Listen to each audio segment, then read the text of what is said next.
结婚后的第一个春节，老公让我和他回老家，见他面色不对，我不好多问，只能答应了。到家后，婆婆快步上前把我的行李接下，然后把事先洗好的水果拿了过来，紧接着又是一口一个好儿媳的管我叫着。这一套操作下来，我人都晕了，隐约感觉不太对劲。果然婆婆又话锋一转，小淼啊，你弟弟刚大学毕业，没个落脚的地方，不如把你现在买的这套房子给你弟弟算了。闻言，我一脸震惊，他口中的弟弟正是我那不学无术的小叔子，他那只会啃老的好儿子。凭什么我呕心沥血买的房子，让我拱手让人？既然他们这么不要脸，那我也就不客气了。我和老公本来不打算回他的老家过年，一番商量以后，老公范浩给婆婆打电话说明了原因。当时婆婆在电话里倒是应得好好的，说不回来就不回来吧，这也没啥。我心想，哟，这老太太今年是转性了吗？怎么就这么开明？没想到当天晚上12点，公公的电话就打过来了。电话一接通，她劈头盖脸的冲着老公就是一顿骂，你个狗崽子，你说你是怎么跟你妈说的？咋就把你妈给气到医院里了？骂完，电话咔的一声就给挂了。范浩当时就慌着穿衣服，连东西都没有来得及收拾，抓起车钥匙，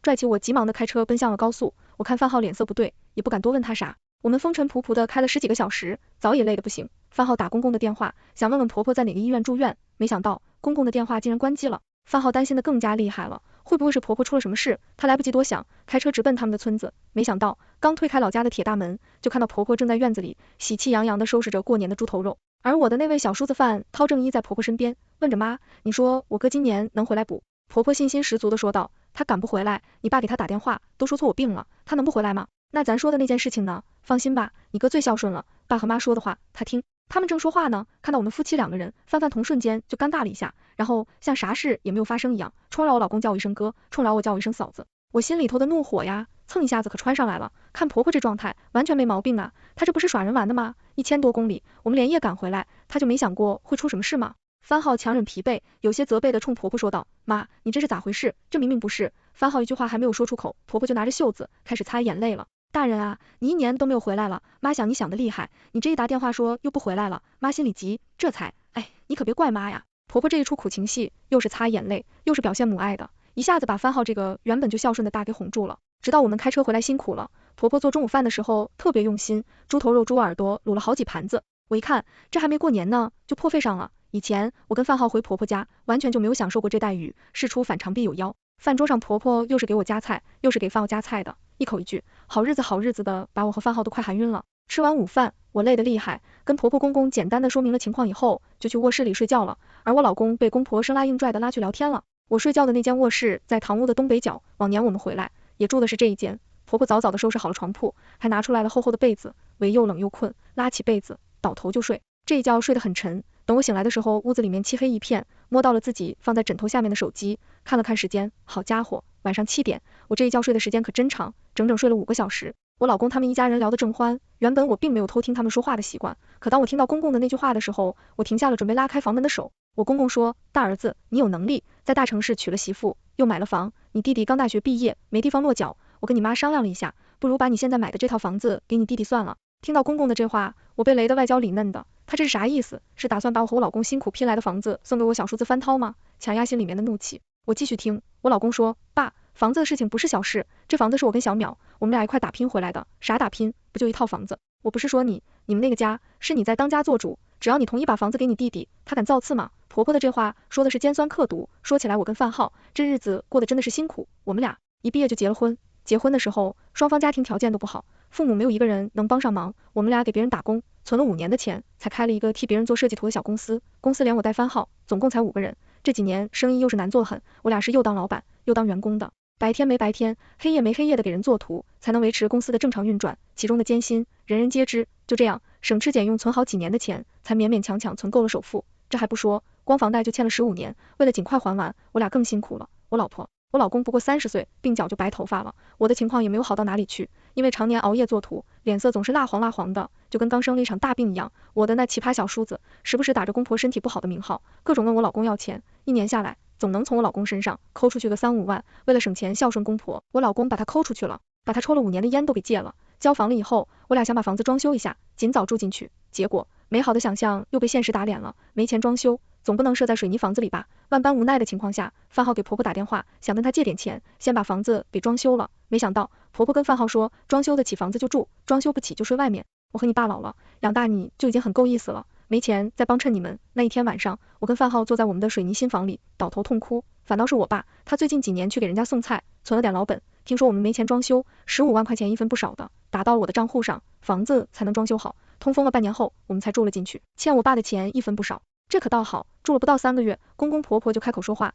要我们把房子过后给小叔子。天底下哪有这么美的事？我强忍着心中的怒气，等我老公表态，我想看看这一家人准备怎么瞒着我，把这事说到底的。老公听了婆婆的话，脸色沉了一下，妈，你不能这么说小淼，这些年小淼跟着我，挺不容易的。老公还是向着我的，可婆婆不管不顾着拿着指头就戳上我老公的脑门，你这个傻蛋，你啥时候能长聪明一点？什么时候了，还替你那个老婆说话？我跟你说，你就是被他给拿捏的死死的。老公没说话，公公又接话说道，我是一家之主，拍板定钉，把房子给你弟弟之事，我说了算，等过了年，你拿着房产证把戳过给你弟弟就行了。小叔子听了公公的话，当即心花怒放，哥，我想说，我说我老公性格本来就内向，面对强势的公公和尖酸的婆婆，他满肚子的火，硬是一句话也说不出来。站在门口的我，听着真的是忍不了了。我和范浩新苦逼来的房子，公公散了什么东西？他说让过后给小叔子就过后了吗？夫妻共同财产，我就不信，没有我的签字，这房子是在你家里的。我说我老公的性格，我老公的性格，我老公的性格，我老公的性格，我老公的性格，我老公的性格，我老公的性格，我老公的性格，我老公的性格。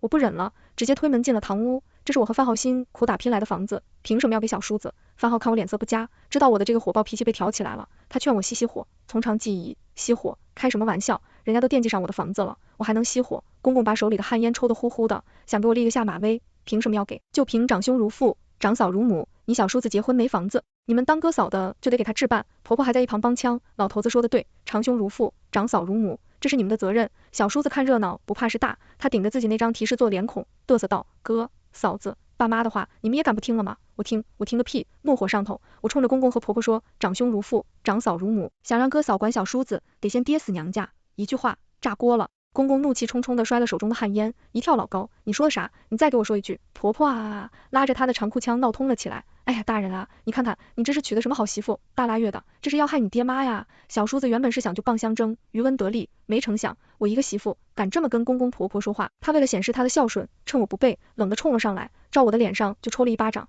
这一巴掌有点响亮，打得我只觉得天旋地转的，脸上瞬间就肿了。我老公一把拖过了饭汤，照他身上抽了一巴掌。我回了好几拳，冲他大声吼道，范涛，她可是你嫂子，你怎么能打你嫂子？看我老公跟我站到了一伙，我那婆婆蹭了一下子，窜了出来，只是我老公大骂，打他咋了？他敢这么骂你爹娘，就该打，你不打，我小时候替我打他，非得给他打服，反了，真的是反了，我范家怎么出了这样的一个恶媳妇？公公也是煽风点火，大有鼓动范涛再打我一顿的架势。范涛往我的面前穿，老公就直接架住他，双方闹得不可开交。冷静以后，我总算是反应过来了，我千里迢迢的蹬回来，这一天还没过呢，你们一家人就打算算计我的房子呢？房子算计不到，这是准备要抢吗？既然你们不要脸了，老娘也没必要怪着你们。我转身冲进灶房，拎起一把擀面杖，冲了饭刀就砸了上去，我就让他知道，我这个嫂子可不是他说打就打的人。这天我跟发了疯一样，把堂屋里搞得一团乱，趁点那股子猛劲，我砸烂了公公新买的沙发，做了婆婆爱坐凳子，茶几给他们砸得七百零八乱，就这一不解气，灶房里他们备好过年吃的肉和菜，全被我给砸得面目全非，敢打我，我让你们这个年过得五彩纷呈。砸了东西解了气，我老公费尽力气把我拖上了车，在公公婆婆哭天喊地的重骂声中，他发动车子拉着我呼啸而去。婆婆把我们骗回来，原以为是真的想我们了，想跟我们一起其乐融融的过个年呢，现在看来这分明是过了寂寞呀，不对，过了个鸡飞狗跳。路上的事，我老公的脸色很凝重，我借着刚才的怒气问他，你说你从心底里是不是想把咱们俩拼下来的房子送给你弟弟？他一愣神说，你想什么呢？我要是想把房子过户给他，你砸家里的时候我咋就不阻拦呢？我白了他一眼，细细回想那回发生的事情，好像他说没错。我借着怒气发火，把婆婆的家里给砸到七百零八落的时候，范浩一直拦着公公婆婆不让他们靠近我，当时我还以为他是害怕我伤到了公婆，现在看来他这是在纵容我把心里面的那口怒气给发泄出来啊。我都那算你还有良心，我又不傻，我把我老婆辛苦打下来的江山拱手送给别人，这脑袋不是被驴给踢了吗？因为这回闹得不愉快，我跟我老公回到了我们落脚的那个城市，万家灯火合家团圆的时候，我跟我老公简单的做了小菜，因为在一起许下了新年的愿望，我老公说他想要个孩子，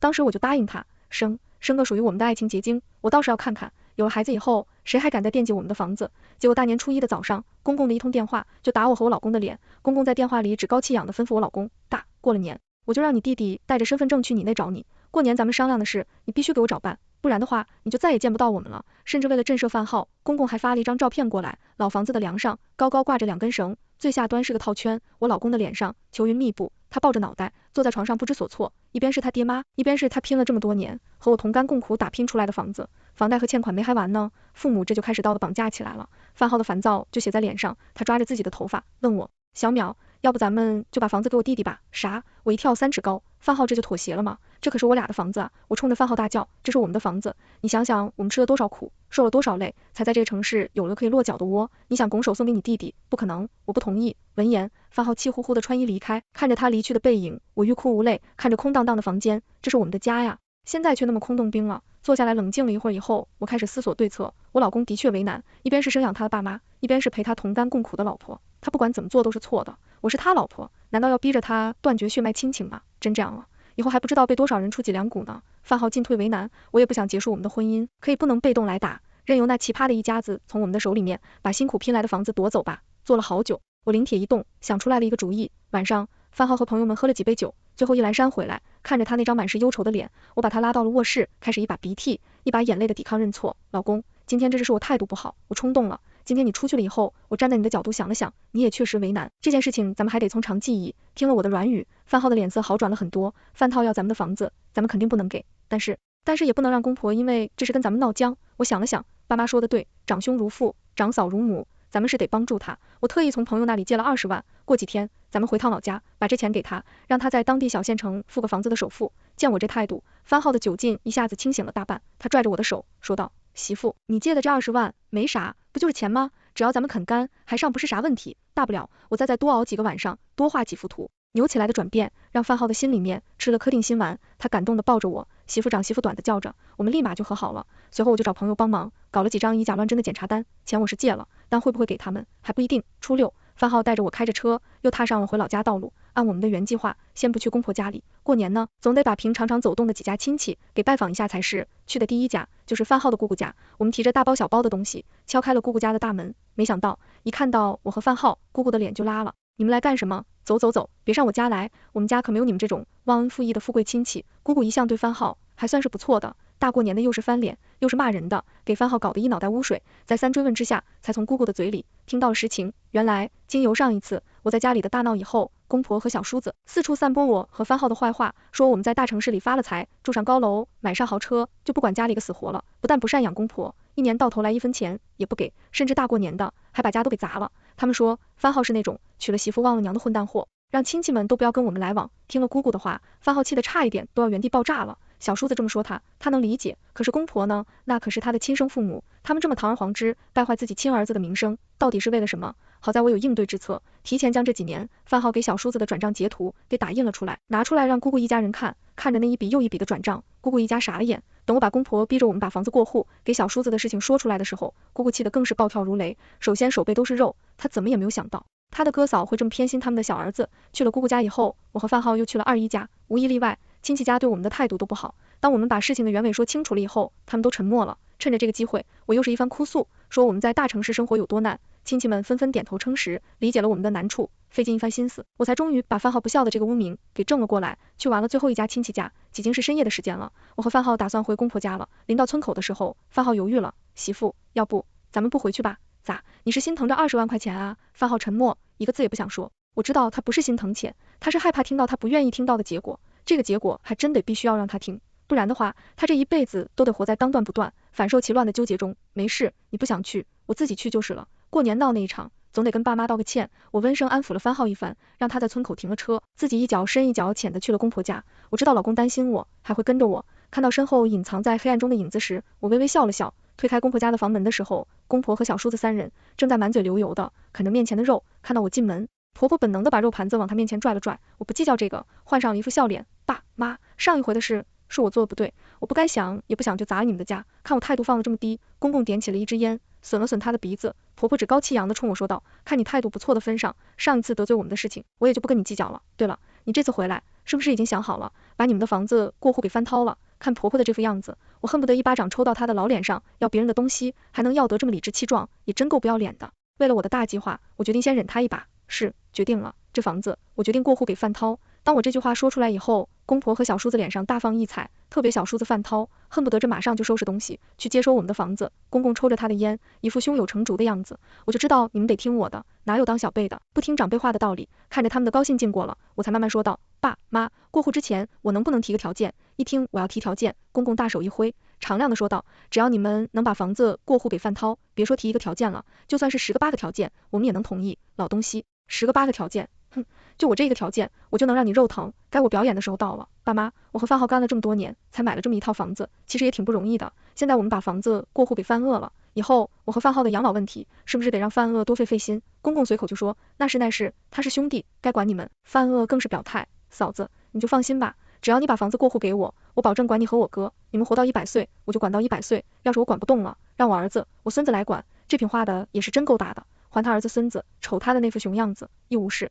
能不能娶个媳妇还是个未知数呢？我们俩敢把自己的养老问题压到他身上，那可真是脑袋被略给踢了。我装作一副高兴的样子，当即就拿出来了房产证的复印件，拍到了范浩的面前。好，过完年，等房产局上班了，咱们就去过户。我爽朗的样子让他们3个人完全放松了警惕。就在他们得意忘形的时候，我又拿出来了另外一份东西。范汤，你说我和你哥的养老问题包在你身上了，是不是？是啊，我哥比我大9岁呢，我不管他谁管他？我将手中的诊断证明拍到了范浩的面前。那既然这样，你就先把你哥的病给看好吧。咱们有言在先，房子给你，你管他的养老，可他还没老就病了，这事你不能不管吧？范鄂看到胃癌那2个字的时候，脸色猛然一沉，嫂子，我哥这是得了胃癌。我叹了口气，是啊，去年就吵着胃疼，我也没当回事，这次过年回去，他都吃不下饭了，我领他到医院一检查，胃癌，医生说的做手术，后续还得做化疗疗养什么的。听完了我的话，公婆3人面面相觑，公公颤抖着手，拿着诊断报告问我，你就说这要是治下来得花多少钱？我擦了一把眼泪，又把情绪给酝酿了一份，这才继续说道，光做手术这套下来也得准备个7、80万，还不算别的治疗。什么？我刚才说要过后给范涛的房子，怎么也值个80、90万，现在房子给范涛了，他总得把他哥的医疗费给负担了吧？我这话一说完，范涛就把他手里面攥着的那份房产证复印件给放下来了，他猴精猴能的，不可能算不出来，这笔买卖是赔本的。我装作一副什么也不知道的样子，打量着公婆现在所住的这套农村小院子，眼神里面露出来了贪婪的光芒。公婆似乎是看穿了我的心思，他们急忙互相对视了一眼，不过几分钟以后，2个人就有了自己的主意。公公又问，这病要是治好，真的要治好，你自己花那么多钱吗？我时间的点头，爸，钱花了能保命，要是不花这钱，一定保不住命。婆婆咳嗽了一声，开始发表自己的意见了，依我看，钱花了也不一定能保住命，咱们这钱还是不要花了，房子你按原计划照常过户给范涛，至于别的就顺其自然吧。我不死心，拽住婆婆的手追问了起来，妈，啥叫顺其自然？你们这是不打算管范浩吗？我咋管？我一把年纪了咋管他？他早晚也是死路一条，把这么好的一套房子搭到他身上，也不一定能把他的命给救回来，花那钱做什么？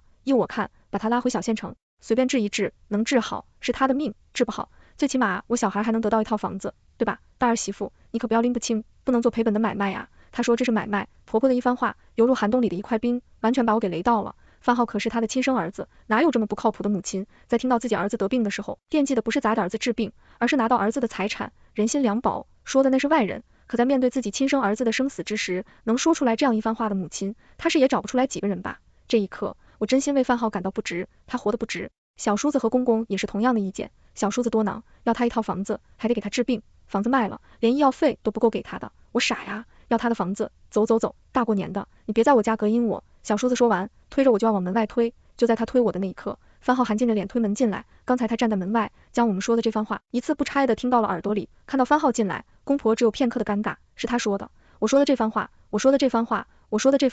公婆只有片刻的尴尬，稍后便恢复了正常。当然啊，刚才我们说的话你都听见了，婆婆拉着范浩的手，一口一句的大叫了起来，范浩没说话，表示默认，婆婆抹了抹眼泪，又装了起来，其实妈也不想这样，妈也想你能活下去，可是儿子，现实不由人啊，咱总不能又搭钱又搭命吧，听妈的话，把房子过后给你弟弟，就算是以后你没了，咱们也不能便宜了外人是不是？婆婆嘴里的外人，指的是我，微声冷笑，他们这些不要范浩性命的亲人，惦记着范浩，而我这个陪同范浩同甘共苦的妻子，竟然成为了他们嘴里的外人。大人啊，你妈说的对，公公凑着话，想说服范浩放弃治疗，范浩忍无可忍，冲着他们吼道，你们都给我住嘴。此刻他泪流满面，看着公婆他们这样的一副嘴脸，我不由得冷笑了起来。他们可以拿自己的生死去绑架范浩，按照他们的要求办事，可范浩的生死对他们来说不值一文，远没有房子来的真实，摊上这样的父母也真是范浩的命。我握紧了老公的手，缓缓道，其实范浩根本就没病，我给你们看的报告，但是就不说了，假的，我这么做就是想试一下你们的那份心，手心手背都是肉，当爸妈的，你们这是要把芯片倒隔着窝里了吧？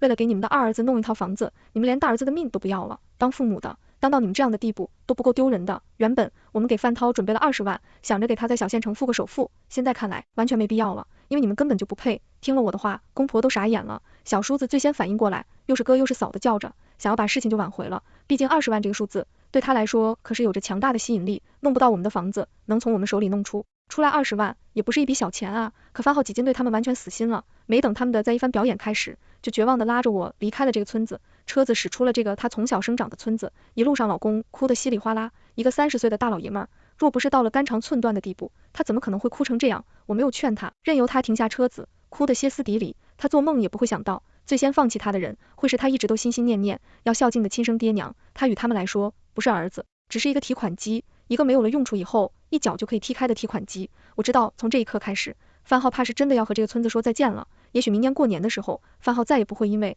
要不要回家过年这件事情纠结了，因为从公婆决定要把他的房子过户给他弟弟的那一刻开始，他就已经没有家了。接下来的日子，我便是他唯一的依靠了。几天以后，范浩的姑姑打来的电话，说范浩要死要活，又哭又闹的逼着公婆给他买房子。公婆拿出来了一辈子的积蓄，还是差上一点，没办法，范浩不依不饶，鼓动公婆低价把老家的那套宅子给卖了，终于凑合了新房子的钱。后来姑姑又传递来了一些消息，说范涛娶了媳妇，新媳妇嫌公婆脏，死活不让他们住进自己的新家，公婆无处可去，租了民房，苟延残喘的度日。他们无数次通过姑姑想要联系上范浩，奈何范浩几经换了电话号码，除了每个月定期往公婆卡上打上一笔最低的养老保障金以外，再也没有什么别的联系了。姑姑说公婆后悔了，我呵呵一笑，后悔了，那就去寻点后悔药吃吧。对于别人的事情，我没兴趣去管，范浩更没有兴趣去管，因为此刻他正在厨房里一边哼着小犬，一边忙着做饭，而我正躺在家里的沙发上，一边手扶着微微吐出的肚子，一边悠闲地吃着老公摆放在我面前的水果零食。有家有夫，未来还会有子，这种温馨到极致的感觉，真心不错。全文完。